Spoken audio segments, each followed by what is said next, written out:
ហើយបើអញ្ចឹងមិនន័យថាអញគឺជាចិត្តប៉ារបស់សេប៉ាយដែរមែនទេអញនិយាយស្អីហ្នឹងអញច្បាស់ជាចាប់មិនខានឆាប់ចូលមកនាងធ្វើអីហ្នឹងលោកប្រធានត្រូវបានលោកម៉ៃហាបោកប្រាស់ហើយនាងគ្រាន់តែខ្លាចធ្វើជាចិត្តល្អជាមួយអ្នកប្រុសតូចទេមិនជឿលោកប្រធានស្ដាប់នេះមើលទៅម៉ៃហាហេតុអីបានចាញ់ធ្វើល្អជាមួយកូនលោកប្រធានពិតណាស់ទីគឺតែសត្វតែលុយ1លានខ្ញុំមិនបានមានន័យបែបហ្នឹងទេនាងគឺជាមនុស្សស្រីបោកប្រាស់ដើម្បីតែលុយចាំមិននាងចង់បន្តធ្វើជាមនុស្សចិត្តល្អទៀតទេហើយប្រើប្រាស់កូនខ្វាយដើម្បីបោកលោកប្រធានទៀតមែន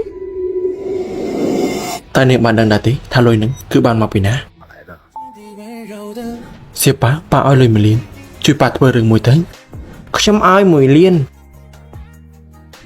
លោកប្រធានមកកត់មួយនេះគឺតែមកតម្លៃ20លានណាលោកប្រធានចង់បកគលឲ្យនាងប៉ាត់មែនអីថតរូបរបស់ខ្ញុំមួយមកហើយយកទៅបកគលឲ្យនាងទៅដែលខ្ញុំចូលចិត្តនាងមិនមែនព្រោះតែនាងល្អជាមួយកូនរបស់ខ្ញុំទេតែខ្ញុំចូលចិត្តនាងព្រោះនាងគឺជាលួមីហើចំណែកនាងវិញទម្លាក់កំហុសដាក់មើលរំការងារនាងត្រូវបានដេញចេញហើយ